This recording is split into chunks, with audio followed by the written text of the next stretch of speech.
अगर लोग सिर्फ जरूरत पर ही आपको याद करते हैं तो उन्हें गलत मत समझिए, क्योंकि आप उनकी जिंदगी की वो रोशनी की किरण हैं जो उन्हें सिर्फ अंधेरों में ही दिखाई देती है।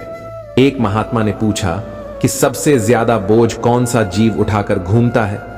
किसी ने कहा गधा, तो किसी ने बैल, तो किसी ने ऊंट। अलग अलग प्राणियों के नाम बताए, लेकिन महात्मा किसी के भी जवाब से संतुष्ट नहीं हुए।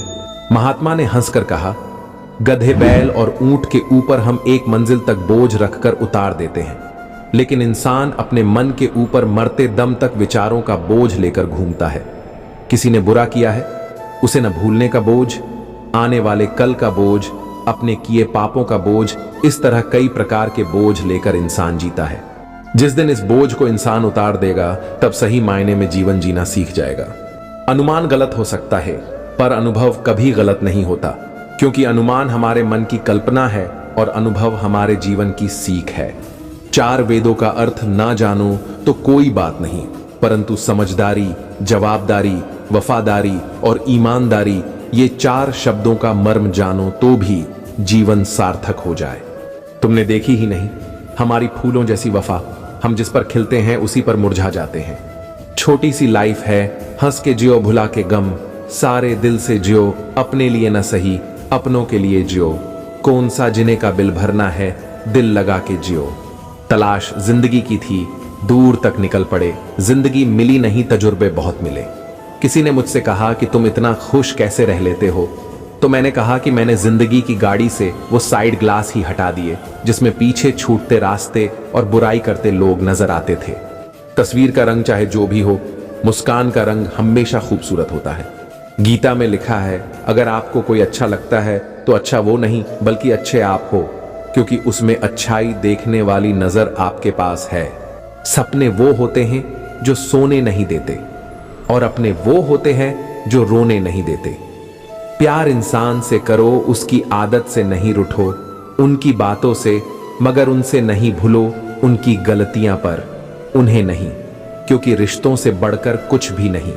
एक किताब की तरह हूं मैं, कितनी भी पुरानी हो जाए, पर उसके अल्फाज नहीं बदलेंगे। कभी याद आए तो पन्ने पलट कर देखना, हम आज जैसे हैं कल भी वैसे ही मिलेंगे। मेहनत लगती है सपनों को सच बनाने में, हौसला लगता है बुलंदियों को पाने में, बरसों लगते हैं जिंदगी बनाने में, और जिंदगी फिर भी कम पड़ती है रिश्ते निभाने में। एक सुखद जीवन के लिए मस्तिष्क में सत्यता, होठों पर प्रसन्नता और हृदय में पवित्रता जरूरी है। जिसका मन मस्त है उसके पास समस्त है। रिश्ते और रास्ते के बीच एक अजीब रिश्ता होता है। कभी रिश्तों से रास्ते मिल जाते हैं और कभी रास्तों में रिश्ते बन जाते हैं। इसीलिए चलते रहिए और रिश्ते निभाते रहिए। खुशियां तो चंदन की तरह होती हैं, दूसरे के माथे पे लगाओ तो अपनी उंगलियां भी महक जाती हैं। सबके दिलों का एहसास अलग होता है। इस दुनिया में सबका व्यवहार अलग होता है। आंखें तो सबकी एक जैसी ही होती हैं, पर सबका देखने का अंदाज अलग होता है। हर एक खैरियत पूछने वाला आपकी खैरियत नहीं चाहता है। उदार बनो, पर इस्तेमाल मत होने दो। दूरियों का गम नहीं, अगर फासले दिलों में ना हो नजदीकियां बेकार है। अगर जगह दिलों में ना हो कोई खाली नहीं है। भरे हुए हैं सभी, कोई प्रेम से भरा है, कोई घृणा से, कोई स्मृतियों से, तो कोई दुख से। मैं अपने खिलाफ बातें अक्सर खामोशी से सुनता हूं। कटी हुई टहनियां भी कहां पर छांव देती है। हद से ज्यादा उम्मीदें हमेशा घाव ही देती हैं। जब तक किसी काम को किया नहीं जाता तब तक वह असंभव लगता है। अगर वो आपको याद नहीं करते तो आप याद कर लीजिए। रिश्ते निभाते वक्त मुकाबला नहीं किया जाता, चैन से जीने के लिए। कठोर किंतु सत्य माचिस किसी दूसरी चीज को जलाने से पहले खुद को जलाती है। गुस्सा भी एक माचिस की तरह है, यह दूसरों को बर्बाद करने से पहले खुद को बर्बाद करता है। अपनी जिंदगी में किसी इंसान को अपनी आदत न बनाना, क्योंकि जब वो बदलता है तो उससे ज्यादा खुद पर गुस्सा आता है।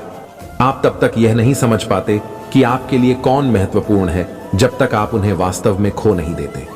अपने ही अपनों से करते हैं अपनेपन की अभिलाषा, पर अपनों ने ही बदल रखी है। किसी की बुराई तलाश करने वाले इंसान की मिसाल उस मक्खी की तरह है जो सारे खूबसूरत जिस्म को छोड़कर केवल जख्म पर ही बैठती है।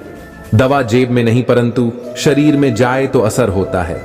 वैसे ही अच्छे विचार मोबाइल में नहीं, हृदय में उतरें तो जीवन सफल होता है। यदि आप शराब पीकर मंदिर, मस्जिद, गुरुद्वारा या चर्च नहीं जाते तो फिर घर कैसे जाते हो, जहां आपको जन्म देने वाली मां, प्यार करने वाली बहन, सम्मान देने वाली पत्नी, साथ निभाने वाला भाई और सहारा देने वाला पिता रहता है। घर भी तो एक मंदिर है। फिर मिलेंगे दोस्तों अगली वीडियो के साथ। तब तक के लिए अपना ख्याल रखना और हमेशा मुस्कुराते रहना।